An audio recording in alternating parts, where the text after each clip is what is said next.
መሄዴ ነው ጅማ ፍቃድ በጠይቃት እምቢ አለች ማማ ጅማ አባ ጅፋር ነው የሰው ልጅ ሀገሩ ማረሴትም ሲሆን መነገር ጅማ ነው መታጠቅ ወንጨሪ መያዝ ምንሽር ነው መኖር በሀገር ላይ ማስከተል ወንድም ነው መሸታ ሲገቡ ሳንቲም የሌለው ሰው አይሄድም ወይ ጅማ ምን አልከሰከሰው ተብሎላታል መሄዴ ነው ጎሬ ይገኝ ጀመራሉ ገንዘብና በሬ የተባለላትን ጅማ እግረ መንገዳችንን የምንዘክርበት እንግዳ ይዘንላችኋል በአንድነት ኢትዮጵያን የማጽናት በሀገረ መንግስት ግንባታ ላይ አሻራቸውን አኑረዋል ጅማ በ1880 ዓመተ ምህረት ተቆረቆረች በኢትዮጵያ የምዕራብ ክፍል ስልጣኔ መነሻ እንደሆነችም ይነገርላታል ስለ ጅማ ሲነሳ አብሮ የሚነሳ ገናና ባለ ታሪክ ባለዝና ሰው አለ የጅማው አባ ጅፋር በወታደራዊ ስነ ስርዓት በንግድ በጥበብ በባልትና በሸማ ስራ እንዲሁም ዘመናዊ የሴቶች ዊክ ጥበብ ስራ የሚታይባት ከተማ ነበረች አምስቱን ግቢዎች ጠቅልላ በመያዝ የታሪኩ አካል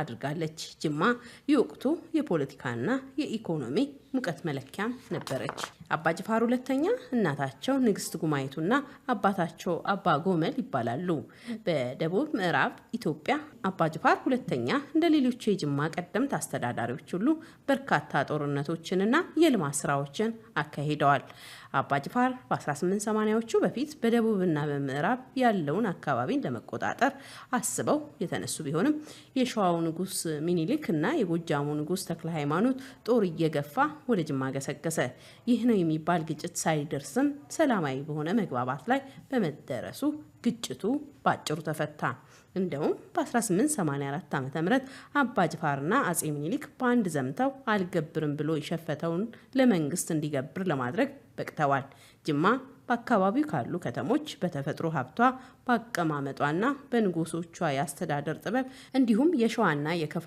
የንግድ መገናኛ መንገድ ላይ መገኘቷ እና ለእድገቷ ዋና ምክንያት እንደሆነም ይነገርላታል ከተማይቱ የተለያየ ህዝብ ከሩቅና ከቅርብ ሀገር እየመጣ የሚኖርባትና ከተለያዩ ስፍራ ለንግድ የሚጓዙ ነጋዴዎችን የምታስተናግድ ጥንታዊ ከተማ ናት የዛሬው እንግዳችን አባቢያ አባ ጆቢር አባ ዱላ አባ ጅፋር ይባላሉ ከጅማ 5 ኪሎ ሜትር ርቀት ላይ በምትገኘው ጂራን በምትባል ስፍራ በ1937 ዓ.ም ተወለዱ የአባ ጅፋር አራተኛ ትውልድ ናቸው ትምህርታቸውን መከታተል የጀመሩት እዛው ጅማ ውስጥ ቢሆንም ወላጅ አባታቸው አባ ጆቢር ከማዕከላዊ መንግስት ጋር በተፈጠረው አለመግባባት የተነሳ አዲስ አበባ ለግዞት ይላካሉ ማዕከላዊ መንግስትም የአባ ጆቢርን ሙሉ ቤተሰብ ወደ አዲስ አበባ አመጣቸው አባቢያን አዛዥ ተሰማ ናደው ኋላ ላይ ራስ የተባሉ ሰው ዘንድ በሞግዚትነት እንዲያድሩ ተደረገ ያዛዡ ባለቤት ወይዘሮ በለጥሻቸው በቤት ውስጥ የቄስ ትምህርት አስጠኝ ቀጥረውላቸው መዝሙረ ዳዊትን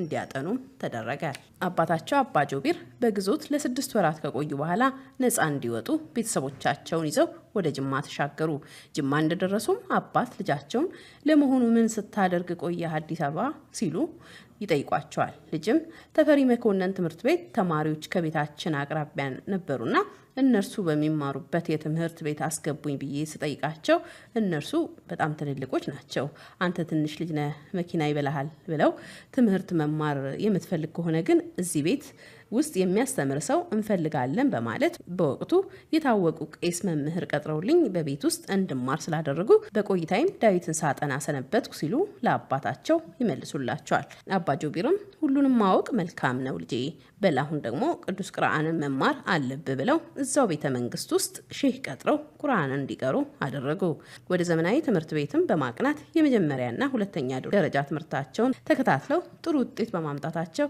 ወደ አዲስ አበባ ዩኒቨርሲቲ በመዝለቅ የሕክምና ትምህርታቸውን በመከታተል ላይ ያሉ ከልጅነት ጓዶቻቸው ጋር የመገናኘት አጋጣሚ ይፈጠራል።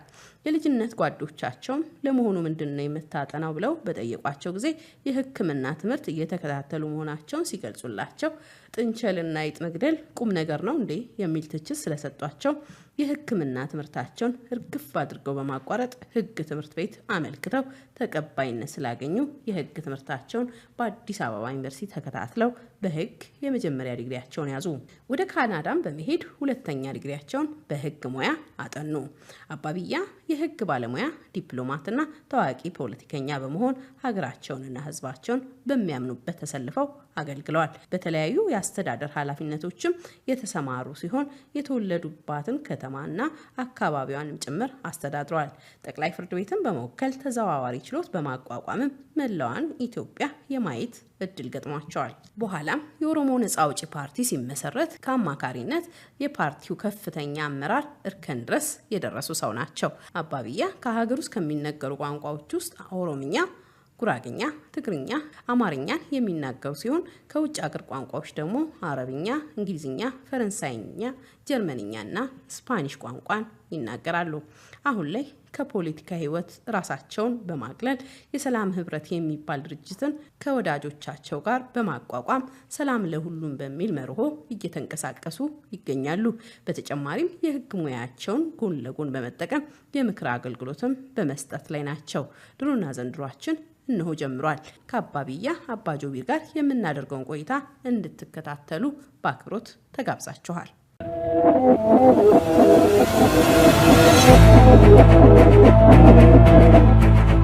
አባቢያ በጣም ነው ማመሰግነው እንግዳዬ ሆነው ለፕሮግራማችን ስለተገናኘን። እንደው በጣም ደስ ነው ያለኝ ስላገኘሁት።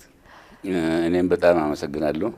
መሰለኝ እሳት ሁሉም ሰው የሚከታተለው ሚዲያ ነው።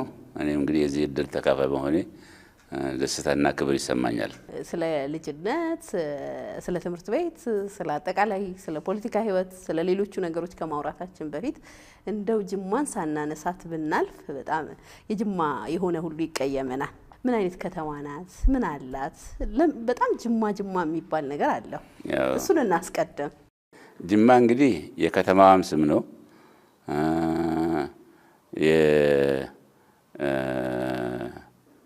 የአባጅፋርም ግዛት ስም ነው። ጅማ አባጅፋር የሚባለው ከሱ ነው። በጃንሆይ ዘመን አውራጃ ነበር የተመደበችው። አሁን ደግሞ በዞን ነው። ክልሏነቷ እንግዲህ በኦሮሚያ ክልል ውስጥ ነው ያለችው።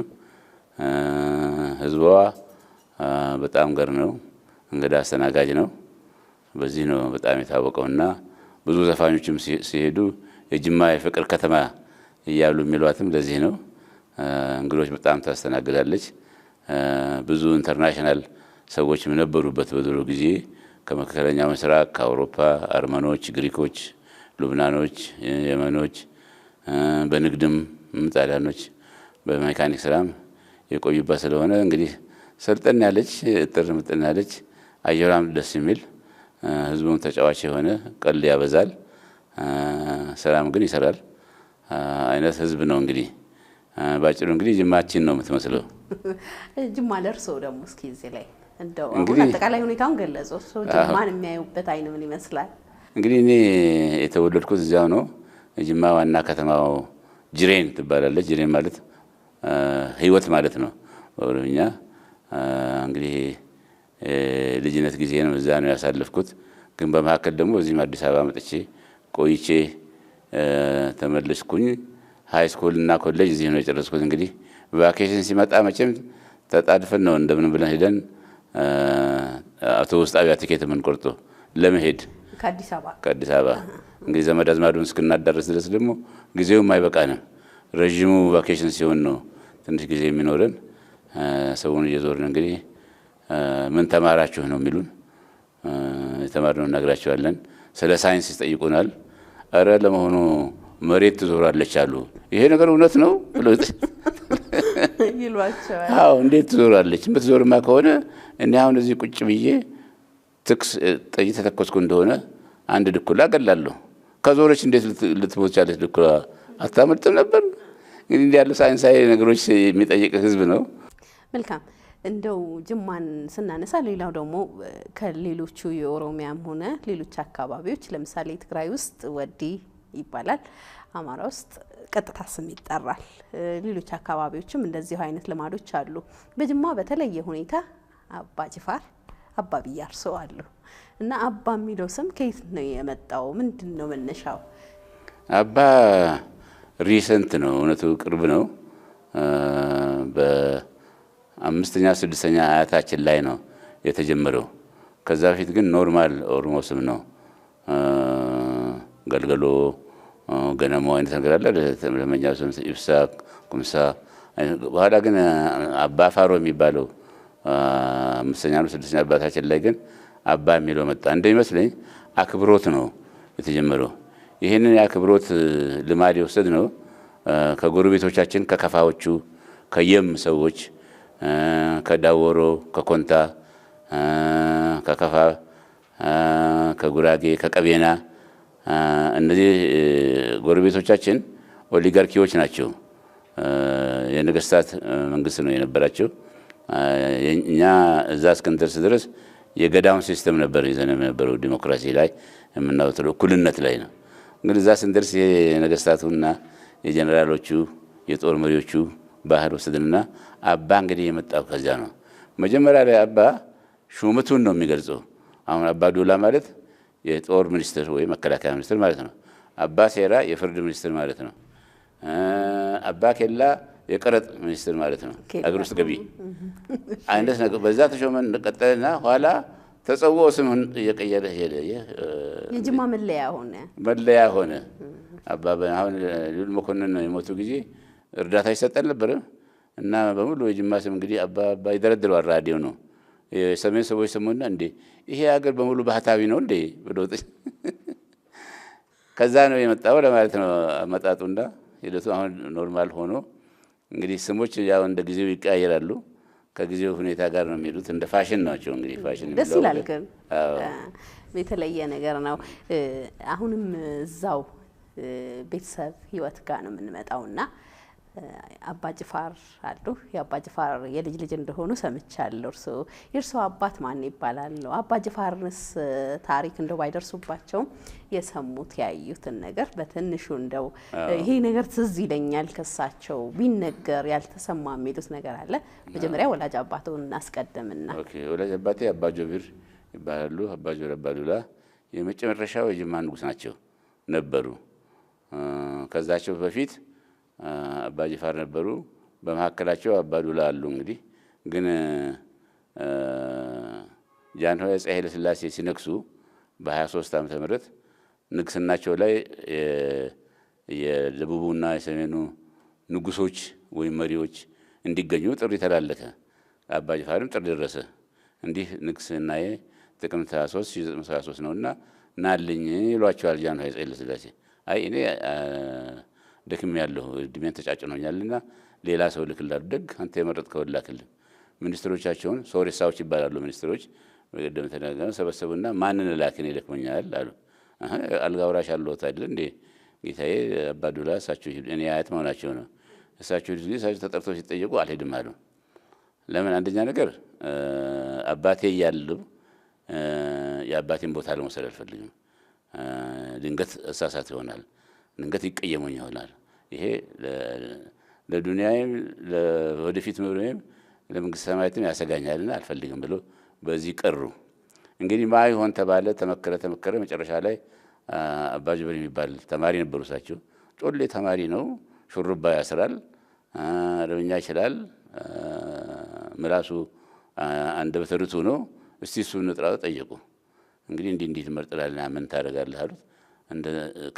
ከፈቀዳችሁ እንግዲህ ዛሬው ነው እነሳለሁ አሉ። ምክንያቱም ቀኑ ደርሷል የንግሱና የአዲስ አበባው። በዚህ ድረስ ያላቸው ሰዎቹ እንግዲህ ሸኟቸው። ከሄድክስ ምን ታደርግልናለህ አሉ። መጀመሪያ ነገር ያው እሱ ለንግሱ ነውና የጠራን አፄ ኃይለ ሥላሴ የእሱን ንግስና መቀበላችንን፣ ግን የእኛን ደግሞ የውስጥ አስተዳደር ስልጣናችን ከአፄ ምኒልክ ላይ በስምምነት የወሰድነውን እንዲጠብቅልን አስረዳለሁ አለ። ደስ አላቸው። በዛ ሄዶ ሌሊቱን ሄዱ። በኋላ ላይ ፎቅ ማማው ላይ ቁጭ ብለው ሲያዩ በመነጽር መልካሳ የምትባላለች ግቤ ግልገል ግቤ እንትናት ተሻግሯል አባ ጅብር ተባሉ። ኒቲን አባ ጅብር እንዴስ ኢልልቺቱ አባ ጅብርን የወለደችዋ ሴት እልል ትበል አስደስቶኛል ነው አቀባበላቸው። አዎ ሄዶ አስደስቶኛልና እሷም ትደሰት ማለታቸው ነው። እንግዲህ ሄዱ። ከዛ እንግዲህ ከጃንሆይ ጋር ተዋወቁ። በኋላ እንግዲህ አብሮ ሰርተዋል ትንሽ ጊዜ። የፖለቲካ ነገሮች ይለዋወጣል እስኪለዋወጥ ድረስ እንግዲህ ከአባ ጅብር በላይ የነበረው አባ ዱላ ናቸው። እሳቸው አልፈልግም ብሎ የቤት ብቻ ወደ ጸሎት ነው ያደሉት። የአባ ጅፋር ቀጥታ ልጃቸው ቀጥታ ልጃቸው አልጋ ወራሽ የነበሩት። ከዛ ፊት የነበሩት እንግዲህ አባ ጅፋር ናቸው። 72 ዓመት ያህል ነው ስልጣን ላይ የቆዩት። እስከ 25 ዓመት ድረስ ነው። እስከ 1925 ዓመት ከ1880 ውስጥ ነው ስልጣን ላይ የወጡት። በ1925 ነው ያረፉት እና የአባ ጅፋር ስም በብዛት ይነሳል። አባ ጅፋር በተለየ ሁኔታ እርስዎ የሰሙት ቤተሰብ ውስጥ ታሪክ እንደው ይነገር ያልተሰማ ቤተሰብ ውስጥ የሚመላለስ ምናልባት ለአባ ጅፋርና ስለጀማ ብዙ ተጽፏል፣ ብዙ ጥናት ተደርጓል እና እንደው ቤተሰብ አካባቢ የሚቀር ነገር አለ አይደል? አንዳንድ እርሳቸውን ብቻ በተመለከተ በኋላ ላይ የወላጅ እናታቸው እናነሳለን። እንግዲህ አባ ጅፋር ያው ቤተ መንግስት ውስጥ የነበረው አስተዳደር ቤተ መንግስት አስተዳደር አለ። በዛ ነው እንግዲህ ያደጉት። ብዙ አማካሪዎች ነበሯቸው። ባህልን በተመለከተ፣ ሃይማኖትን በተመለከተ፣ ፖለቲካን በተመለከተ፣ ፍርድን በተመለከተ፣ ፍትህን በተመለከተ የተመከሩ ነው ያደጉት። በኑሯቸው ውስጥ በጣም የሚነገርላቸው ደግነት ነው። በጣም ቸር ነበሩ፣ ይሰጡ ነበር አሉ። እንደውም አንዳንድ ጊዜ ያማቸዋል አሉ። እንዴት ነው ዛሬ ተጫጭኖኛል፣ ደብሮኛል፣ ምን ይሻለኛል ይላሉ። ምን ይሆን ራስዎን ነው ጭንቅላት ሰው ይጠይቃቸዋል። ይጠፋል። አንዱ ይነሳን አረ አይቻለሁ የእርሶን ችግር ዛሬ ለድሃ ምንም አልሰጡም። ደስ ይላል። እውነት ነው የተባለ እስቲ የተቸገረ ሰው ፈልጉ ተብሎ መጥቶ ያሽሩታል። እንግዲህ ቤት የማይቀር ፈረስ፣ በቅሎ፣ ወርቅ ምን ሚስትም ከሌለው ይድሩታል። ቤት ይወጣል። አይነት ጠባይ ያላቸው ችሮታው። ሌላው የሚነገርላቸው ራሳቸውን ዝቅ ማለት፣ አለመኩራራት። እኔ ንጉስ ነኝ፣ እንዲህ ሀብታም ነኝ፣ የኩራት ነገር ሳይሆን ዝቅተኝነት፣ ከህዝቡ ጋር አብሮ የመኖር። ለምሳሌ ያህል የምነግርሽ ከማዕከል መንግስት ጋር ውህደት ከተፈጠረ በኋላ እንግዲህ ሁሉም ራስ ማህተም ነበረው። ከዛ በፊት አናውቀው ማህተም ምን እንደሆነ። ንጉሥ ወልደ ጊዮርጊስ ማህተም ነበራቸው፣ ተክለ ሃይማኖት ማህተም ነበራቸው፣ አፄ ምኒልክ ሶን ሶፎርት እና ለእርሶ ማህተም ያስፈልጋል ሲባል ጊዜ እሺ ያሰርታችሁ አምጡ አሉ እና ተሰርቶ ሲመጣ ጊዜ አባ ጅፋር አባ ገንቦል የጅማ ንጉስ ይላል። ይሄማ ከፈጣሪ ጋር ያጣላኛል። እህስ ምን ብሎት በልጅነት ስማቸው መሐመድ ነው፣ መሐመድ ቢን ዳውድ ነው። መሐመድ ቢን ዳውድ 100,000 ጊዜ የአላህ ባሪያ ብላችሁ አሰርታችሁልኝ አምጧል። አሁን ድረስ ይታያል። እዚህ ላይ ያለው ብሔራዊ ሙዚየም የማህተም አለ 6 ኪሎ እና እንግዲህ ባርነታቸውን ለፈጣሪ ተገዥነታቸውን ለመቅጠጥና ሂዩሚሊቲ አጥብቀው የሚይዙ መሆናቸውን ለማሳየት ነው። ስፖርት ሜዳ ያላቸው ኮሎ የሚባል እንደው ሚኒስትሩ ምናምን ሁሉ እዛ ሲጫጫ ናቸው። እስቲ ዛሬ ስፖርት ሜዳችን ከሎ እንወርድና እንጫወት ይላሉ። እዛ ሲሄዱ ጊዜ ሚኒስትሮቹን ይጥሩና ታገሉ ይሏቸዋል። ሚኒስትር ለምሳሌ እንግዲህ ፋፍራም ነው የጅማ ህዝብ። እኔ እንኳን ትንሽ አንቃጣልኝ። ልብሱን አውልቆ እንግዲህ በዛ ውፍረቱ ሲታገል አንድ ድረሳቸው ድራማ ነው፣ ግን ለሚኒስትሮቹም ደግሞ ትምህርት ነው። አይሽ አለመኮራራት እዛ ላይ አንዱ አንዱን ሲጥለው ህዝቡ ሲስቅባቸው የዛ አይነት እንግዲህ ህዝብ ጋር የመደባረቅ ስሜት ይሄ ነው አንዱ ያሳወቃቸው። ኢትዮጵያን አንድነት በፍቅር ላይ የተመሰረተ የተጠናከረ ውህደት እንፍጠር የሚለው ምን ጊዜ ከደቡቦቹም ከሰሜኖቹ ነገስታት እንደምንሰማው አጥብቀው እንትን ያጠነክሩ ነበር ነው። እንግዲህ እሱ ይሄ ነው እንግዲህ እሳቸውን ወደ ሞደርናይዜሽን ስለሚያደሉ ያስታወቃቸው ለማለት ነው ባጭሩ። አባ ጅፋርን ስናነሳ የአባ ጅፋር እንዲሆኑ ያወጧቸው ስማቸው መጠቀስ አለበት የሚባሉት ንግስት ጉማይቴ በጣም ትልቅ በጅማ ወይም ደግሞ በዛ አካባቢ ላለው ታሪክ መሰረት ይጣሉ የስልጣኔ የንቃተ ህሊና እንዲሁም ደግሞ ሰዎች በራሳቸው ቆመው ብዙ ነገር ማድረግ እንደሚችሉ ምሳሌ የሆነ ስራዎችን በመስራት ትምህርትን ሁሉ በማስጀመር የሚጠቀሱ ናቸው የሚባል ነገር አለና እስኪ እሳቸውን ደግሞ እንዘክራቸው። ያው ጉማይቲ የልጅነት ስማቸው ሀሊማ ነው። የጉማይ ንጉስ ልጅ ነበሩ እና አባ ጎሞል የአባ ጅፋር አባት ጋብቻ ጠየቁ። ከጉማዎቹ ጋር እንጋባ ማለት እቺ የመጀመሪያ ልጃቸውን ስጡን። ከዛ በፊት ደግሞ ጌራ የሚባልም ሌላ አስተዳደር ነበረ። ሌላ መንግስት ሌላ ግቤ ስቴቶች ውስጥ አንዱ የሆነው ማለት ነው። ከዛ አግብተዋል አባ ጎሞል የአባ ጅፋር አባት እና አንተ አባ ጎሞል ነው እንግዲህ የሚሉት አንተ ከጌራ አግብተሃል፣ ከኛ ደግሞ ጠይቀሃል። የኛ ልጅ መታ አንተ ጋር ወንድ ከወለደች ንግስናው ለሱ ተሰጥ እንደሆነ እሺ እንፈቅዳለን እንሰጣለን አሉ። እሺ ተባባሉ። መጡ። እንዳጋጣሚ አባ ጅፋር ተወለዱ እና ሴትዮዋ እንግዲህ የጉማይ ሰው ናቸው። ጉማይ ቀደም ሲል እስልምና የገባ እዛ ነው ከጅማ ሙስሊምስ እንግዲህ ብዙ ሼኪዎች ገብተዋል። ብዙ መጽሐፍት አንብቧል። ሰው የተደላደለና የበሰለ ህዝብ ነው። ካልቸር ነበር ማለት ነው። የኦሮሞውን ባህልነቱንም ሳይለቅ እሷን ይዘው ነው እንግዲህ ሜቴ የመጡት ማለት ነው። ወይዘሮ ጉማይቲ እና አባ ጅፋርን በዛው መሰረት አሳደጉ። ግን አንፎርቹኔትሊ አባ ጅፋር አባት አባ ጅፋር ገና በ5 ዓመታቸው ሲሆኑ ሞቱ። እሳቸውም በወጣትነታቸው ነው በ25 ዓመታቸው። አሁን እሳቸው ሲሞቱ ልጃቸው እንዳይነግስ አባ ጅፋር 5 ዓመቱ ነው። በ5 ዓመት መቼስ አይቻልም ንግስና ማስተዳደር። ስለዚህ ህዝብ ተሰበሰበና ሴትዮዋን መረጣቸው ጉማይቲን ንግስቲቷን። እሳቸው ተመረጡ። እሺ እንግዲህ አስተዳደራቸዋለሁ አሉ። ሚኒስትሮች ሰበሰቡ። መጀመሪያ እንግዲህ ሹምሽር እናድርግ አሉ። ተገቢውን ሰው አስጡኝ ብለው ምክር አቋቋሙ። የሚመክሯቸው በምን ስራ ላይ መሰማራት እንዳለበት እሷን ሰበሰቡና እንግዲህ መደቡ። ጥሩ ጥሩ ቦታ ሰጧቸው። ሁለተኛ ደግሞ መጠየቃችሁ እኔ አሁን ሴት አላጤ ነኝ፣ ባሌ ሞቷል። ግን ሴት ምንም ብትሆን ያለ ወንድ አያምርባትም፣ የተሟላ ኑሮ አትኖርም ያለ ወንድ። ወንድም እንደዚህ ያለ ሴት ስለማይኖር እኔ ንግስት ብሆንም ባል ያስፈልጋልና ምረጡልኝ ባል አሏቸው ራሳቸው። አዎ የሚገርም ነገር እና መኳንንቱ ተሰበሰበና የአባ ጅፋርን አጎት ልጅ አባ ዲቂባ ጀልቻ የሚባሉትን ዳሯቸው። ሁለት ተወለዱ ከነሱ አባ ገሮና አባ ዲኮ ገኔ ይባላሉ። ገኔ ከከፋ የወሰድነው ስም ነው፣ እመቤት ሆይ ማለት ነው። እና በአባታቸው ሳይሆን ልጆቹ የተጠሩት በእመቤቴ ስም ነው ማለት ነው። ንግስቷ እያለች እንዴት በተራቸው ይጠራሉ ነው። ህዝብ የሚፈልገውን ባለስልጣን ብቻ ሾሙ፣ ህዝብ የማይፈልገውን ቆያሉ። የሸምገል ያለውን ደግሞ ወደ ጡረታ ከለሉ። ከዛ እንግዲህ እሳቸውን በትምህርት ላይ ተሰማሩ እና አስተማሪዎች ከወሎ ከጎንደር ከይፋት እንዲመጡ ያደረጉ እሳቸው ናቸው። ይሄ የሽመናውም ስራ እንዲጠናከር፣ የወንበሩ ስራ፣ የእንጨት ስራ፣ የወርቃ ወርቅ የጌጣጌጥ ስራ ይሄ ሁሉ በእሳቸው ጊዜ ነው በደንብ የተስፋፋው። ራሱ ቤተ መንግስቱ 2-3 ትምህርት ቤቶች ነበሩት፣ 2-3 መስጊዶች ነበሩት። ምን አይነት ትምህርት ነበር ቤተ መንግስቱ ውስጥ? እንግዲህ ዋናው ትምህርት ሃይማኖት አካባቢ ያለው ትምህርት ነው፣ ግን ባህልም ነክ ነበረ።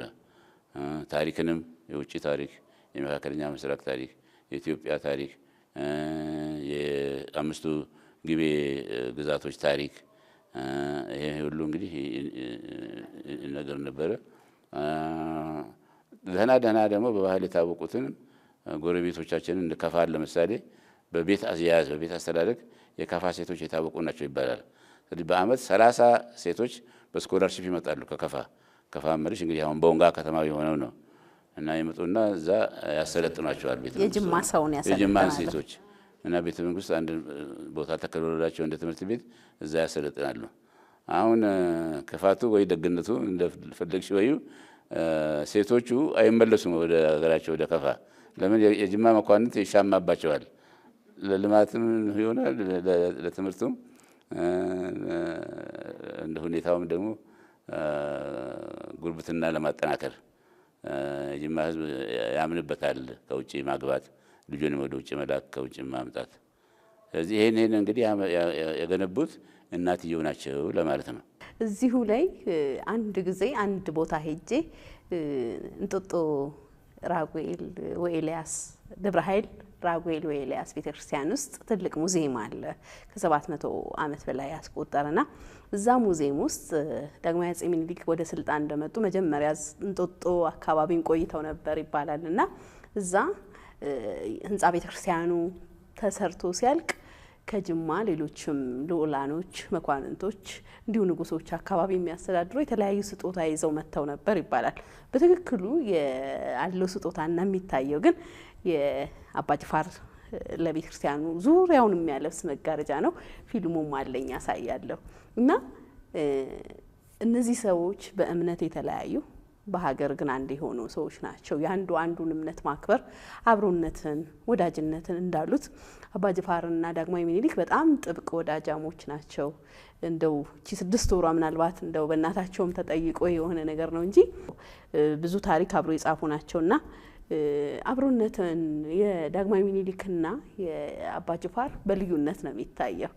አባባስ ከጅማ ሲመጡ ጊዜ እነዚህን እንግዲህ የድሮ ሰዎች ይጎበኛሉ ጓደኞቻቸውን። አንድ በጣም ሳይጎበኙ የማይዱት ራስ ምሩን ነው። ሁለተኛው ልጃች ከበደ ተሰማን፣ አሁን ቅድም ያልኩሽ የካሳ ከበደ አባት። እነዚህ ጋር ሄዳሉ። እንግዲህ አንደኛ ለመጠያየቅ ነው፣ ዝምድና ነው። ሁለተኛ ደግሞ ሸዋ እንዴት ሰነበተ ይባላል። በዚያን ጊዜ የአገሩ ፖለቲካ ምንድን ነው ማለት ነው። አሁን እኛ አናሊሲስ የምናደርገው ፖለቲካል አናሊሲስ በሶሻል ሚዲያን በምን ይነገር የለ። በዚያን ጊዜ ታልቁ ሰዎች ነው እንግዲህ እኛ ትዝ ይለኛል ከአባቴን ለጃማች ከበደም ጋር ራስ ምሩም ጋር ሲወት እስቲ አንተ ልጅ ወጣ ብል በሯ መለስ አድርግና ለመጫወት ነው እነሱ እኛን ግን ተጫወቱ ብለን ያኔ ከራስ ምሩ ጋር ሲጫወቱ ራስ ምሩ ምን አሏቸው? የአባ ጅፋር አጀብ ደስ ይታየኛል፣ አይረሳኝም። ከድሮ አይሮፕላን ማረፊያ እዛ ነው የአባ ጅፋር ቤተ መንግስት የነበረው። 4 ኪሎ እስኪገባ ድረስ ተያይዞ ነው የሸዋ ሰው ሁሉ የአዲስ አበባ ሰው ሁሉ የአባ ጅፋር አጀብ መጣ ተብሎ እንወተና ያለን። እንግዲህ ያ አይነት ስጦታ ነው። አይ ቀላል አይደለም ከካሹ ከወርቁ ሌላ እና ይሄ በጣም ነው እንግዲህ ያቀራረባቸው። ሲጀምሩም አገር እንደዚህ ከሆነ የውስጥ አስተዳደሩ ልቄልሃለሁ አንተ አስተዳደር ከሸዋ አስተዳዳሪ አልክብህም በተስካኑ አልተክልብህም አንተ ቀጥልና ግን ሀገሪቷን ጠብቅልኝ ብለዋቸዋል ይባላል። ሌላው ቅርበታቸውን የሚያሳይ በአድዋ ዘመቻ ጊዜ ከአገር ጠባቂዎች ውስጥ አንዱ አባ ጅፋርን ነው የመረጧቸው ነው የሚባለው። ይሄን እንግዲህ ራስ ምሩ ሲናገሩ ሰምቼ ነው እምልሽ። ይሄ ነው እንግዲህ ያቀራረባቸው። ወደ ልጅነት እንሂድና የእርስዎ ልጅነት ምን ይመስላል? እንዴት ነበረ? ወላጆቹ ጋር የነበረው ሌሎች ቤተሰብ ጋር የነበረው እንግዲህ አሁን ትምህርት የተጀመረበት ዘመን ነው። ፊደል መቁጠር አለ፣ ቁርአን መቅራት አለ፣ ሌሎችም ነገሮች አሉና የት ነው ቁርአን የቀሩት መጀመሪያ? አዎ እንግዲህ ቅድም እንዳልኩሽ ዘመን ተለዋዋጭ ነው። በተለይ ፖለቲካ ትለዋወጣለች። እንግዲህ ጥሩ ግንኙነት የነበረን ከሸዋ ጋር ወይ ኢትዮጵያ መንግስት ጋር አፄ ኃይለ ሥላሴ ሲመጡ ትንሽ ተቀየረ። አንድ መንግስት መጥቶ አንድ ሲተካ ብዙ ለውጥ ይደረጋል አይደለም? በቅርብ በእድሜያችንም ያየነው ነው። ከደርግ ጀምሮ ከወያኔዎቹ ጀምሮ አሁንም ያሉ ጀምሮ ይቀያየራል ሹም በተቀየረ ቁጥር እና ጃንሆይ አፄ ኃይለ ሥላሴ ሲመጡ ትንሽ ኮስተራሉ እና ከአፄ ምኒልክ ጋር የነበረው ውል አላከብረም ሲሉ ጊዜ ትንሽ ግርግር ተፈጠረ ጅማ ውስጥ። በዛ ግርግር ምክንያት አባቴ መጥቶ እዚህ እንዲቆዩ ተደረገ። ያኔ እድሜ 4 ዓመት ገደማ እንደዚህ ነው። 1940ዎቹ ውስጥ ነው፣ ሩዋቹ መጀመሪያ ነው እንግዲህ። እና ያኔ እንግዲህ እኔ የተቀመጥኩኝ ወይዘሮ በለሳቸው አባ ጅብር ዘንድ ነው ከእናቴ ጋርና ከአንተ ታላቅ ወንድሜ ጋር መተን። በለሳቸው አባ ጅብር ደግሞ ቅድም አንስተናል የጉማኤ ያኔ እንግዲህ ጉማኤ አልገበረም ተዋጋ። ያኔ ጎበና ማርኮ አመጣ ቆነጃጅቶቹን። ወይዘሮ በለሳቸው ከነዛ ውስጥ አንዱ ነበሩና እና አደጉና በኋላ አዛዥ ተሰማ ናደው አዛዥ ነበሩ በዛን ጊዜ። ኋላ ራስ ሆኖ የልጅ ኢያሱ ሞግዚት መንግስት አልተቋቋመ። የዚያ ሞግዚት መሪ እሳቸው ነበሩ እና በዛ ምክንያት ኢያሱም እሳቸው ዘንድ ነው ያደገው። የመንግስት አስተዳደር ስርዓት የተማረው እዛ ነው። ጃንሆይ አፄ ኃይለ ሥላሴ ራስ ምሩም አባጅብር ጉማይ የሚባሉ ደግሞ ጉማይ ንጉስ ልጅ የወይዘሮ በለሻቸው ወንድም ልጅ መሆናቸው ነው። እዛ ነው ያደጉት እና እንግዲህ የቆየ ዝምድና ስለሆነ እዛው ገባን። የሞቀ ቤት ነው። አንድ 300 ሰው ይሆናል እዛ ውስጥ ግቢ ውስጥ የሚኖረው። ከቴግመን ትምህርት ቤት ወረድ ብሎ ነው ካፍንጫው በር በላይ 6 ኪሎ አካባቢ እንግዲህ እዚያ ነው። በኋላ ሜቴን ሄድኩና ተፈሪ መኮንን ደግሞ ቅርባችን ነው። የተፈሪ መኮንን ተማሪዎች መጽሐፍት ደብተር ምጽፍ ይዘጡ ቀናሁ በጣም እዛ ያስገቡኝ አልኳቸው። አይሆንም ልጅ መኪና ይመታል አሉ። ቤት ውስጥ እዛው ቤተ መንግስት ውስጥ ቄስ ተቀጠለልኝና እንግዲህ መጽሐፍ ቅዱስ ተማርኩኝ። መልእክተ ዮሐንስን በዛ ነው ጅምራችን። አቡጊዳ ሄቪዞ እና እስከ ዳዊት መድገም ድረስ ደረስኩኝ። አባቴ እንግዲህ ከነበሩበት ቆይታ እቺ የምክር ቆይታ ድሮም ጀምራለች ናት። በስር ማቆየት ወይም በግዞት የሚባለው መምከር ነው። ባጅፋርም ተመክረው ወጡ። እኔም በመንግስቱ ጊዜ አንድ 10 ዓመት ተመክሬ ወጣው። ቆየን፣ ብዙ ነገር ተማርን። እነሱም እንደዚህ ብዙ ነገር ተማሩ እና ከምክር ሲወጡ አባቴ ምን ተማርክ አሉ። ነገርኳቸው የመጽሐፍ ቅዱስን ምስጢሩን የክርስቶስን ማንነት ሰሙና ምንም አላሉ። እንግዲህ ደግሞ ጅማ ሄደን አንዳንድ ነገር እንይ ብለው ጅማ ሄድን። እዛ ደግሞ ይሄ ትምህርት አለ ተባሉ። ሼክ ይመጣልኝ እዛም ተቀጠለና እንግዲህ ቁርአን መማር ጀመርኩ። ትንሽ ድንግርግር ይላል። እኔ የተማርኩት ከግራ ወደ ቀኝ መጽሐፍ እና ማንበብ ነው። ሼክ የሚያስተምረኝ ከቀኝ ወደ ግራ ነው። ይሄ ነገር ትክክል አይደለም ብዬ በአባ ጋር ተካሰልን። ያም ትክክል ነው ያንተ ያልከውም ከግዕዝ የመጣ ነው። ሳባዊ ቋንቋ ሳቢያን የሚባል ቋንቋ ነው። ይሄ ደግሞ አረቢክ ነው። እሱም ትምህርት ነው፣ ያም ትምህርት ነው። ሁለቱንም መማር ጥሩ ነው አሉ። ቀጠልኩ እንግዲህ ጅማ የቁርአንና የእስልምና መሰረተ ትምህርት ተማርኩ። ግን አንድ እዚህ ላይ ልጠቅስልሽ ፈልገው የዚያን ጊዜ ሁለቱንም ሃይማኖቶች ለመማር መጀመሬ ኋላ ላለኝ ኑሮዬ በተለይ በኢትዮጵያ አስተዳደር ስራ ላይ በሰላም ስራ ላይ በጣም ረዳኝ። ለምን ሃይማኖቶቹ መካከል ከልዩነታቸው የበለጠ ተመሳሳይነታቸው የሚበልጥ ስለሆነ መዋሃድ አለባቸው። አንድ ሆነው አገሪታችንን መምራት አለባቸው። በዛ ምክንያት የሚለውን አሁን ደግሞ ሰላም ድርጅት አቋቁሞ በዛ ተረጎምኩኝ። የዛች የልጅነቷ ጊዜ እንግዲህ እድገት ረዳኝ ለማለት ነው። እንግዲህ ከቁርአን እንደገና ደግሞ ጅማ ሄደው እንዲቀሩ ተደረገ። ወደ መደበኛ ትምህርት መምጣት ውስጥ ታሪክ ምን ይመስላል? ትምህርት ቤቶች ተከፈቱ፣ ትምህርት ቤት ገቡ? አዎ እንግዲህ መጀመሪያው መደበኛ ትምህርት ቤት የገባሁት እዛው ከጅማ ቤተ መንግስት በታች የአንድ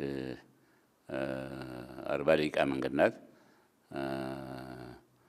ጅሬን ትምህርት ቤት አለች። ትምህርት ቤቷ አሁን ጅሬን ትምህርት ቤት ትባላለች። እኛም ኋላ ተባብረን ከዩኒቨርሲቲ ኮሌጅ ተማሪዎች ጋር ሆነን አሳድሰናታል። ብዙ ልጆች አፍርታለች። ግን ቀደም ሲል አፄ ይኩኖ ነበር የምትባለው። እዛ እስከ 6ኛ ተማርኩ። ከዛ ኤሌመንተሪ የጨረስኩት ደግሞ ከተማው መሀል ጅማ ከተማ ሚያዝያ 27 ትምህርት ቤት ነው። ሚያዝያ 27 ትምህርት ቤት ጥሩ እድል አላት። ለምን መሪዎች አፍርታለች። መንግስቱ ኃይለማርያም እዛ ተምረዋል። አብይም እዛ ተምረዋል እና እኛም እዛ ተምረናል። እንደነ መንግስቱና አብይ ደረጃን ባንደርስ እንኳ ስለዚህ ጥሩ ስም አላት ሚያዝያ 27 ትምህርት ቤት። አሁን ጅማ አጠቃላይ ነው ተብሎ ነው የሚጠራው ሚያዝያ 27 ቆርጦ። ከዛ ሃይ ስኩል ተፈሪ መኮንን ነው 4 ዓመት ነው የተማርነው። እሱም ለኛ ዲሲፕሊን ትምህርት ቤት ነበር። ምክንያቱም አስተማሪዎቹ አብዛኛዎቹ ጀዝዊቶች ነበሩ። ጀዝዊት ካናዲያንስ ናቸው፣ ካቶሊኮች እና በጣም ጥብቅ ነበረ። አንድ ግር ያለኝ ነገር ግን ጅማ ሆኜ ሰው አንድም ሁለትም ሶስትም ሲያገባ ያለው ሴቶች ሲተራመሱ ነው የማየው። ቤተ መንግስት ውስጥም ጎረቤቶቻችንም ተፈሪ መኮንን መጣሁና አንዲት ሴት አጣሁ። አንድ ፈረንጆቹ አያገቡም ለካ ካቶሊኮቹ። ሌሎች ሴቶችም በዛ መካከል እንዲያልፉ አይፈቅዱም። ልጆቹን ቀልብ ይስባሉ ማለት ለዲሲፕሊን ጉዳይ ነው እነዚህ ካቶሊኮቹ። አዎ። ስለዚህ አስተማሪዎችን ሄድኩና እንዴት ነው ይሄን ነገር ለምንድን ነው የማታገቡት ግራ ገብቶኛል ብዬ ጠየቅኳቸው። በዛ ሰበብ ግን ሆነና እንግዲህ ካቶሊሲዝም ምን እንደሆነ ከተዋህዶ ከኦርቶዶክስ ምን እንደሚለይ ለመማር ቻልኩኝ። ሃይ ስኩል እዛ ጨረስኩ። ኮሌጅ ገባን 4 ኪሎ።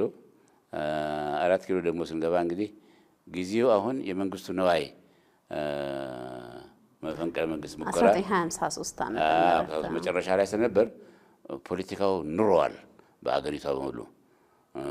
እሱ ጃንሆይን መድፈር ራሱ ህዝቡ ተነስቶ እንዴ ይሄም አለ ለካ የሚባል ነገር አለ ያለበት ጊዜ ነው ኢትዮጵያ ህዝብ። እና አሁን ድረስ ለሚደረጉት ኢትዮጵያ ውስጥ ለሚደረጉት ለውጦች በር የከፈተ ያ ጀነራል ነው እሱ መንግስቱ ነዋይ ማለት ነው።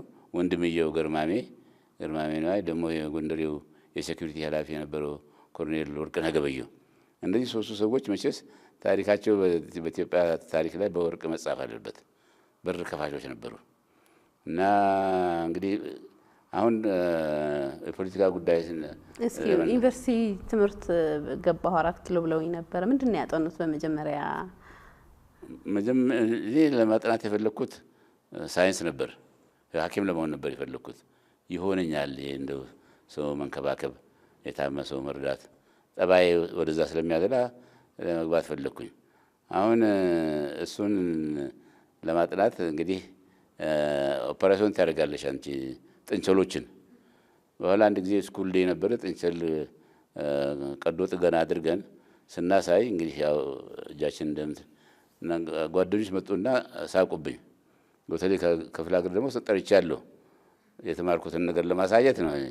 በኋላ እንዴት በዚህ እድሜ ጥንቸልና አይጥ ደም የምታጨማልቅ ከሆነ የልጅነት በዛው ተውኩ። ይገርምሻል ሳይንሱን። አሁን ወዴት ልሂድ አልኩኝና ንግድ ይሻለኛል አልኩ። ደግሞ እንደው ሀብት ይዞ መጣና ንግድ ፋኩልቲ ገባሁ። እዛ ደግሞ ስገባ ታይፕ ስንማር አጠገቤ ያለ አንድ ልጅ ትንሽ ሆርሳይትድ ነው። በእንግሊዝኛ ታይፕ ራይተር ፕራክቲስ ማድረጉን ትቶ በአማርኛ ታይፕ ራይተር ይጽፋል። አስተማሪዋ እንግዲህ የካናዳ ቪዛ ሽንቅጥ ያለች ናት። አንገታችሁን ወደ ላይ ወገባችሁን ቀጥ አድርጉ ጀምሩ ትለናለች። ጀምር ለካ እሱስ በአማርኛ ታይፕ ራይተር እንግሊዝኛ ቃል ነው። ተመልከቱ ስትል ዞር ብዬ ስመለከት ሌላ ነው። አሳቀኝ። ክት ብዬ ስስቅ ልጅነትም አይደለ። አስተማሪቷ በሷ መስቅ መስሏታል። ተናደደች። ውጣ አለች። ለማስረዳት ሞከርኩ፣ አልሆነኝም፣ ቀረሁ። ታይፒንግ ደግሞ ካልተማርሽ በንግድ ላይ ዋጋ የለውም አይደለም። በዛው የንግድ እንትኔን ቀረ። አሁን ድረስ ንግድ አልሆነኝም፣ እየሞከርኩ ነው፣ አልሆነ። አሁን የት እንግባ ብለን ስንል ኢኮኖሚክስ ገባን። ፕሮፌሰር ፓንክረስት ነበሩ አስተማሪ። ፕሮፌሰር ፓንክረስት እንግዲህ ሰፋ አድርገው ነበር የሚናገሩት። የኢትዮጵያን የኢኮኖሚክ ሂስትሪ ጽፈዋል። ባለቤታቸውም ሪታ ፓንክረስት አለች መሰለኝ አሁን እሷም ትልቅ ሴት ናት። እና ኢኮኖሚክስ ገባው። በአመቱ አዲስ አበባ ዩኒቨርሲቲ ኮሌጅ መባሉ ቀርቶ ቀዳማዊ ኃይለ ሥላሴ ዩኒቨርሲቲ ተባለ። ጃንሆይ እንግዲህ የሚኖሩበትን ልዑል ገነት ቤተ መንግስት ለዩኒቨርሲቲ የሰጡት ነው። 1954 መጨረሻ 55 መጀመሪያ። ከዛው 55 መጨረሻ ላይ ህግ ትምህርት ቤት የሚባል ተከፍቷል ማለት እንሰማና ሄደን ተመዘገብን። በዛው እንግዲህ በህግ ቀጠልኩ ለ5 ዓመት ያህል። ዴስቲኒ ነው እኔ ወድጄ አይደለም። ምክንያቱም ከወረቀት ይበልጥ እጅ ስራ ነው በሚቀዳኝ። እኔ እርሻ፣ ሕክምና ወይም ወደ ንግድ ወይ ባዮሎጂ፣ ጤና ነበር የሚለው። እንግዲህ ፈጣሪ አልፈቀደም፣ ወደ ወረቀቱ ወሰደኝ፣ ወደ ህጉ ትምህርት ማለት ነው። እንግዲህ 5 ዓመት የህግ ትምህርትን ካጠኑ በኋላ ወደ ስራ ነው የሚሄደውና የመጀመሪያ የዳኝነት ወይም የነገረ ፈጅነት ነው አይደል ስራ የሚጀመረውና እሱ እንዴት አለፈ? እንዴት ጀመሩ? ነገሮችንስ ወደዷቸው? ሲያዩዋቸው ተገፍተው የመጡበት ነውና የሳይንስ፣ የእርሻ፣ ሌሎች ነገሮች መማር ፈልግ ነበር፣ ግን አማራጭ ወደዛ ገፋኝ ስላሉ ብዙ ነገር ነው ህግ ውስጥ የሚታየው። እንግዲህ ብሔራዊ አገልግሎት የሚባል አዋጅ ነበር ዩኒቨርሲቲ ነው ያወጀው። የፓርላማን ስልጣን ወስዶ ነው። በዛ ምክንያት ከሰሰንኛ ዩኒቨርሲቲውን የህግ ተማሪዎችም ነን አይደለም አውቀናል ማለት ነው። ፕራክቲስ ማድረግ ዩኒቨርሲቲውን ከሰሰን። ለምን ከአቅምህ በላይ ነው ከስልጣንህ በላይ ነው ነው አልትራ ቫይርስ ይባላል በእንግሊዝኛ ላቲን ቋንቋ ነው። ከስልጣን በላይ ከሰሰን።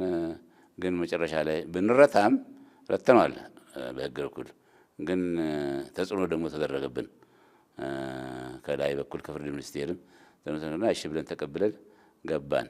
ያኔ እንግዲህ ዲግሪን ለመውሰድ ሲሄድ ተማሪውን ወክዬ አልነበረም እንግዲህ እንትን ብለው ታጋዮቹ አለቃን ለመሆንና ጭብጨባው ናረ። ጃንሆይ ጠየቋቸው ፕሬዚዳንቱን ዲግሪውን እየተቀበሉ ለጃንሆይ እየሰጡ የሚሰጡ ለዚህ ልጅ ለምንድን ነው እንዴት ተጨበጨበለት አሉ። አምና ከተማሪዎች ጋር ትንሽ ተጋጭተን የነበርን ጊዜ በፍርድ ቤት ላይ እሱ ነው ተማሪዎችን ወክሎ ክስ ያቀረበው ይሏቸዋል። እኔ ሲሄድ ዲግሪውን ተቀብዬ እወጣለሁ ስል ያዝ አደረገው ጃንሆይ። እዚህ ጊዜ አይናቸውን ሳይ ጊዜ አንተ ጠበቃ ነበር ካሉ ምን ውጤት አስገኘህ አሉኝ። አይ ልጅ ካሳን ደም አድርጌ ረትቻቸዋለሁ አልኩኝ። አንተ እውነት ረታህ እንዲህ አሉ። አዎ ግንባር ዩኒቨርሲቲ እኮ ጥሩ ጥሩ ምሁራን ያፈራል አሉ። በል እንግዲህ እሱና ጓደኞቹ ችሎት ዙፋን ችሎት መጥቶ እንዴት ለማመዱ እዛው እኮ ልጠመድ ነው አለቀ። አቃቤ ሕጉ ያኔ ጠቅላይ አቃቤ ሕጉ አቶ ተሾመ ገብረ ማርያም ነበር። ጠቅላይ ፍርድ ቤት ደግሞ አፈ ንጉሥ ተሾመ ኃይለ ማርያም ነበረ። ሁለቱ ታዘዙ። እንግዲህ መጀመሪያ ስራችን የጀመርነው በዙፋን ችሎት ነው። ዙፋን ችሎት ነው። የሚገርም አይደል? በዛ ምክንያት እንግዲህ እዛ ዙፋን ችሎት ውስጥ ካሉት ከጽህፈት ሚኒስቴር ከሚኒስትሩ ጋር ኋላም ደግሞ ካቢኔ የጸሐፊ ትእዛዝ አክሊሉ ማለት ነው። የእሳቸው ወንድም ደግሞ ፍርድ ሚኒስትሩ ኋላ ነበሩ። አካል ወርቅ ሀብተወልድ ታላቅ ወንድማቸው ነበረ በመንግስቱ ነው የሞቱ እንጂ መኮንን ሀብተወልድ። እነዚህ እንግዲህ ሀብተወልድ ፋሚሊዎች የታወቁ ነበሩ በዚህ እና እነሱም ጋር ለመታወቅና የቤተ መንግስትን ስርዓት ለመልመድ የበለጠ እድል አገኘን። በዛ ነው የጀመርኩኝ። ከዛ በኋላ ያው ጅማ ሂጄ አንዳንድ ነገር ማስተካከል ፈለገው መማር እንፈልጋለሁ ብዬ ስል ዩኒቨርሲቲ ጋር ተስማማንና ጅማ ተመደብኩኝ። የተመደብኩትም የህግ ትምህርት ቤቱ የህግ መጽሔት የሚባል ነበር፣ ሎ ስኩል ጀርናል። ለዚያ እንግዲህ ኬዞች ማምጣት ይኖርብናል፣ እውነተኛውን ኬዝ ለማሳየት ለማስተማር። ድሮ የነበሩትን ኬዞች ሁሉ እንድመረምር እና እንዳቀርብ ለመጽሔት ተላኩኝ ጅማ። ከ34 ዓመተ ምህረት ከጣሊያን ወዲህ ዘመናዊ አስተዳደር ከተመሰረተ ጀምሮ እስካለውን ድረስ እስከ 53 ማጥናት ጀመርኩኝ። የዙፋን ችሎቱ ጉዳይ እንዴት ነበረ? ጃንሆይ የሚያስችሉበት ችሎት ተገኝታችሁ ስትከታተሉ እንደው ለየት ያለ የሚጠቀስ ነገር ነበረው? እናንተስ ከዘመናዊ እንግዲህ ኢትዮጵያ የዘመናዊ የህግ ስርዓትና የአስተዳደር ስርዓት የጀመረችበት ወቅት ነው ማለት ይቻላል ያ ወቅትና በዙፋን ችሎት የሚመጣ ቤቱታውን ይዞ ከንጉሱ በቀጥታ መፍትሄ ያገኛለሁ የሚል ነውና እናንተ ደግሞ በህግ አይን እያያችሁ በስርዓቱ ስታዩ ልዩነቱ ምን ነበረ? ይገርምሻል ፈጣሪ ኢትዮጵያን ይወዳታል የሚባል ነገር ነው። አሁን በነገስታቱ አካባቢ በሰራሁት ጊዜ ነው ያየሁኝ። በጃንሆይም ጊዜ ያው እንዳልኩኝ ዙፋን ችሎትም በመግባት ኋላም ደግሞ ጸሐፊ ትእዛዝ አክሊሉ ጋርም በመታወቅ ፍርድ ሚኒስቴር ውስጥም በመስራት ረጋ ብዬ አይቼዋለሁ። መንግስቱ ጋርም ደግሞ እንግዲህ እንቀራረባለን ብዙ አይቻለሁ። በመለስም ጊዜ በእድሜ እንኳን ነበር አለጣለን ይበልጣሉ። ግን ከሱ ጋር የሰሩ የነበሩት እነ ፕሮፌሰር እንድሪያስ ሼቴ እነ ፋሲል ናሁም እነ ነዋይ ገብረአብ እነዚህ የተማሪ ቤት ጓደኞች እነሱ ደግሞ የሱ አማካሪ ስለነበሩ እቀራረብ ነበር ማለት ነው። አንዳንድ ሀሳብ ሰጣለሁ ለሀገር የሚበጅ። እዛ ውስጥ ምንድነው ያየሁት? መሪዎቹ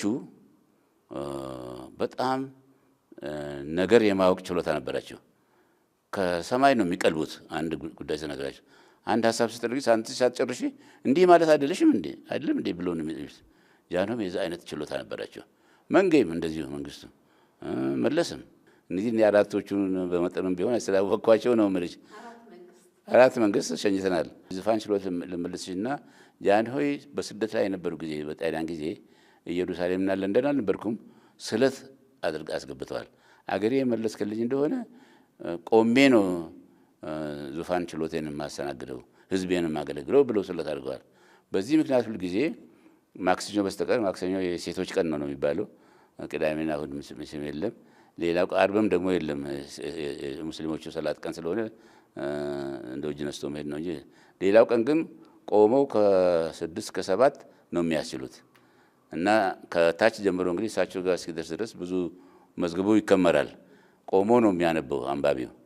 ከዛ ሁሉ ንባብ እሳቸው ቆመው ማስታወሻ አይዞ ምን ይሉ ኢሹዎቹን ጭብጦቹን ቀብ ነው የሚያደርጉት እና እሱ ነው አንድ የገረመኝ ነገር እና እንደነገርኩሽ እንግዲህ ያንኑ አይነት ደግሞ ልማድ ሌሎችም ተከታዮች ወሰዱት። ተፈሪ በንቲም ነበራቸው እንዲህ አይነት ችሎታ። ኋላም መንግስቱ፣ ኋላም ደግሞ መለስ፣ አሁንም ደግሞ ኢሹ ጭብጥ የመያዝ ነገር የመርዳት ህዝብ ለመርዳት አበርሰ ሲደርሳቸው ይሄ ነው እንግዲህ ከዙፋን ችሎት አንድ የተማርነው። ሌላው ህግንም ጠቅሶ መከራከር የሚቻልበት ነው። ያው ህግን በእሳቸው ዘመን ነው አብዛኛዎቹ ህግ ሰሩት። ኮዲፊኬሽን የህጎች መጠራቀም ጥርቅሞች የተደረገው በእሳቸው ጊዜ ነውና ይደረጋል። ግን የድሮውንም ደግሞ ባህል የፖሊሲ ጉዳይ በፖሊሲ መከራከር ይሄን አደባልቆ መፍረድም ደግሞ ያኔ ነው የተማርነው።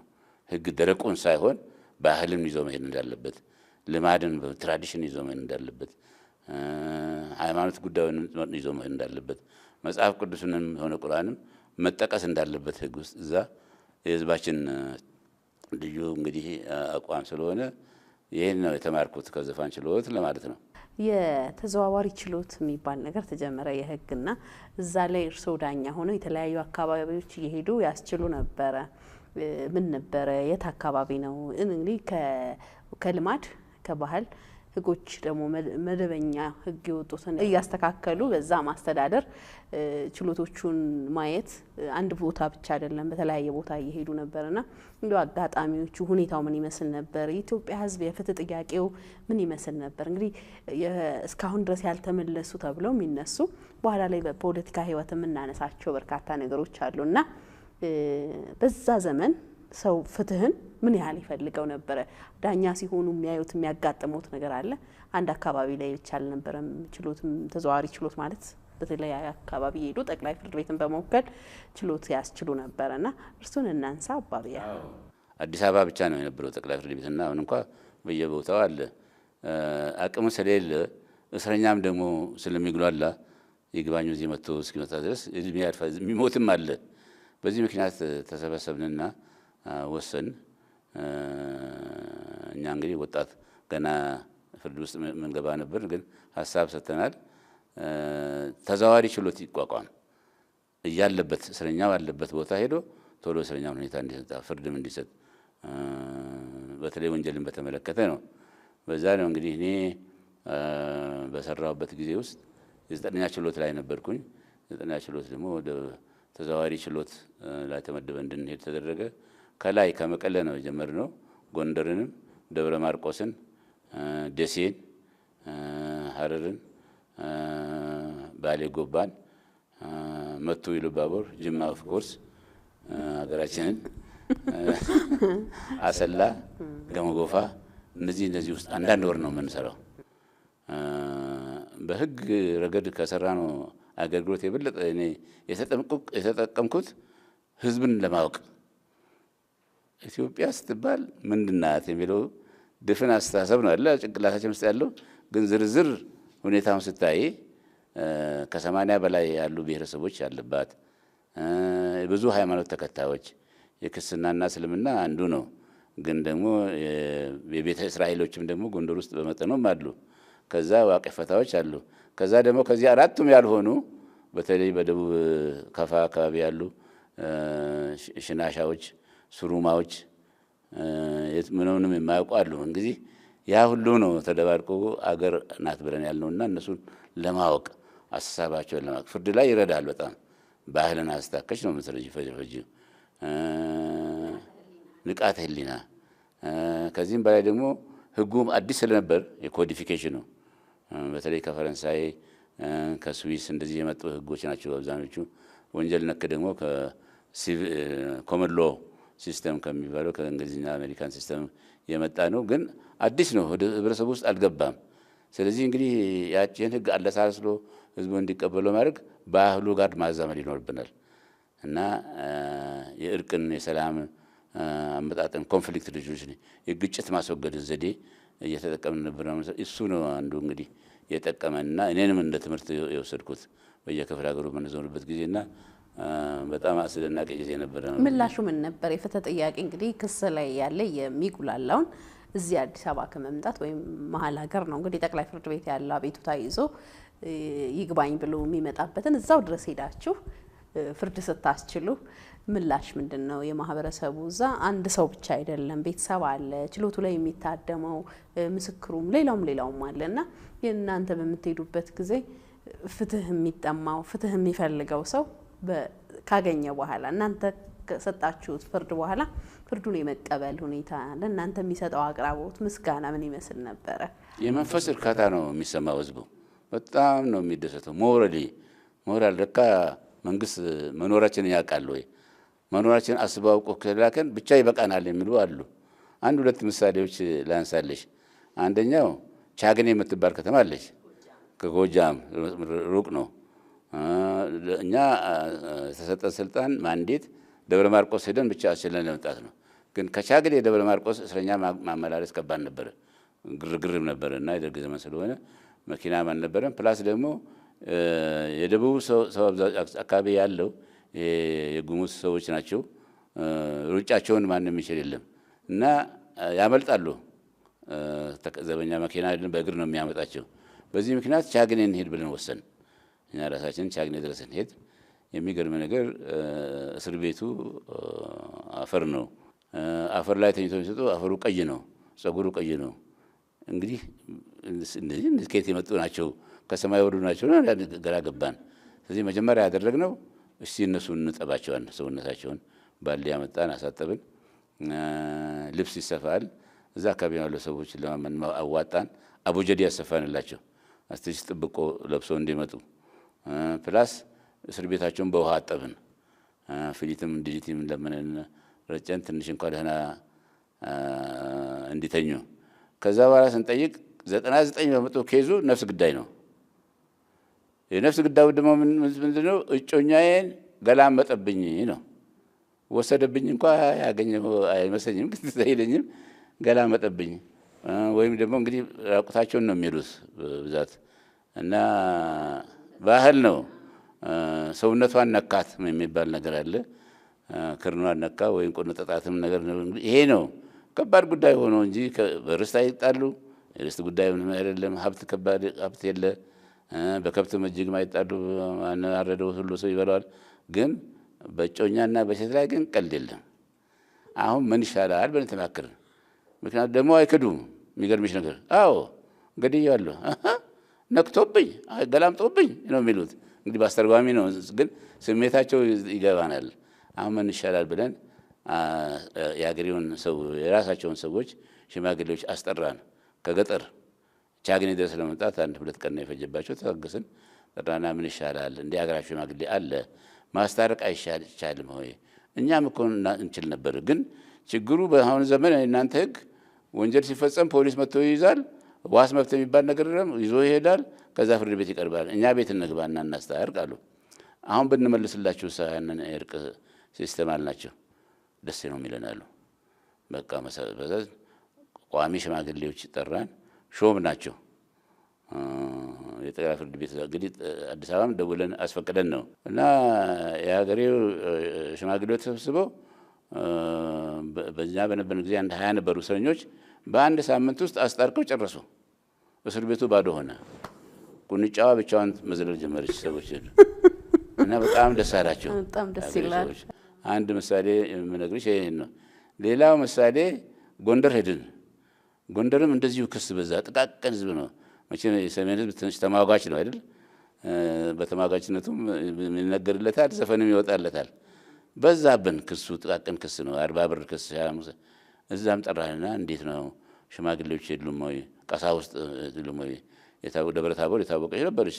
በአፄ ቴዎድሮስ ጊዜ ትንሽ ክፋት ተደረገ እና አሉ ሊቀ ስልጣናት የሚባሉትን ብዙዎቹ ጠራንና ሾም ናቸው። አሁንም ሴም ምሳሌ አስታርቃቸው አምጠዋል። እኛ 1 ወር ሙሉ ሊፈጅብን የነበረውን በ2 ሳምንት ውስጥ አስታርቀው ጨርሰው አመጡልን። በዛም ተመሰግኑ ህዝቡም ደስ አለው ጠቅላይ ፍርድ ቤት ዳኞች ሾሙልን እኮ እኛ ሰዎች ተብሎ ሹመት የሚባል ነገር ምስል ጎንደር ትልቅ ትርጉም ሌላ ምሳሌ ለሰጥሽ ፈልገው እንትን ሄደን ብላቴን እርሻ ጣቢያ እዛ እስረኞች እንግዲህ የሚላኩት እዛ ነው ሃርድ ሌበር የሚሰሩት ብላቴን እርሻ ነው እዛ ሄደን እስር ቤት ውስጥ ችሎት ከፈትን ራሳቸው እስረኞቹ ስርዓቱን እንዲያከብሩ አደረግናቸው የሚያቀርቡልን ይመጡልን እስረኛው ራሱ መጥቶ እኛን ሲያማክረን ይላል ወስዶ ያሳየናል አንዳንዴ በግልጽ ስንነግረው እውነቱን ይነግረናል የሰራውን አንድ እድሜ ልክ የተፈረደበት ሽማግሌ ሽመና ይሰራል እና ምን ይመስላል እድሜ ልክ ተፈረደባል ምን ነው ይግባኝ አትልም እንዴ አልኩት አረ እባካችሁ ጥሩ እናንተ መጣችኋል በሰላም ይመለሳችሁ ይሄ ራሱ ደስታዬ ነው ሞራላችንን ከፍ አድርጎናል በማለት እዛም እንግዲህ ፍርድ ቤቱን ስራ ሰራን ብዙ እስረኞችን ለቀቅን ግን እስረኛው በጣም ተደሰተ አካባቢውም ሰው ሸዋሮቢት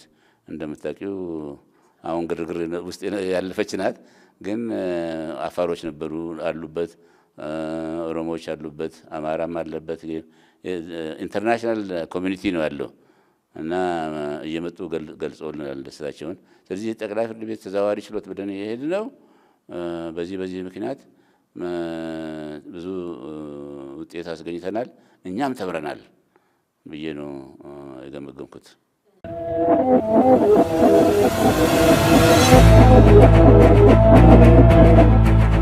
የህግ ባለሙያ ዲፕሎማት ፖለቲከኛ አሁን ደግሞ የሰላም ተሟጋች የሆኑትን የአባ ጅፋር የልጅ ልጅ ከሆኑ ከአባ ቢያ ጋር ያደረግነው ቆይታ ይህን ይመስል ነበር ክፍል አንዳችን በዚህ ተጠናቋል ሳምንት ክፍል 2ን ይዘን እስክንገናኝ ድረስ ቸርን ሰንብት በማለት እንሰናበታለን